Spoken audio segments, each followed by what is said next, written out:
আহমেদাবাদে মর্মান্তিক বিমান দুর্ঘটনার প্রকৃত কারণ অনুসন্ধানে জোর কদমে চলছে তল্লাশি। বিমান দুর্ঘটনার তদন্ত ব্যুরো এএআইবি দুর্ঘটনাস্থল থেকে ব্ল্যাক বক্স উদ্ধার করেছে। এটিকে ফ্লাইট ডেটা রেকর্ডারও বলা হয়ে থাকে। ফরেনসিক বিশেষজ্ঞরাও বিস্তারিত তদন্ত শুরু করেছে। আহমেদাবাদ থেকে লন্ডনের গেটউইক বিমানবন্দরগামী এয়ার ইন্ডিয়ার AI-171 বিমান দুর্ঘটনায় সরকার একটি উচ্চ পর্যায়ের বহুস্তরীয় কমিটি গঠন করেছে। সামাজিক মাধ্যমে এক পোস্টে অসামরিক উড়ান চলাচল মন্ত্রক জানিয়েছে, কমিটি এই ধরনের ঘটনার প্রতিরোধ ও পরিচালনায় বিদ্যমান মান্য কার্যবিধি ও জারি করা নির্দেশিকা খতিয়ে দেখবে। ভবিষ্যতে কিভাবে এই পরিস্থিতির মোকাবেলা করা যায় সেই ব্যাপারেও সুসংহত নির্দেশিকা ও প্রস্তাব করবে।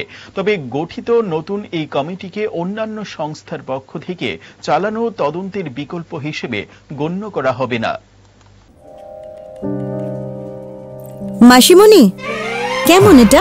সো প্রিটি, পিওর সিল্ক না? হ্যাঁ, সিল্ক মার্ক ট্যাগও আছে। আমাদের exclusive design, hand woven in Benares. এই ময়ূরের ডিজাইনটা বিউটিফুল। এখানে 100টা ময়ূর আছে। এটা বানাতে বেশ কয়েক মাস লেগেছে। এত বেশি ময়ূর যখন, দামও তাহলে? ময়ূর বেশি, কিন্তু দাম বেশি না। এখন mister Kishore, I love you even more. Hand woven pure silk sarees by Taneira, a Tata product.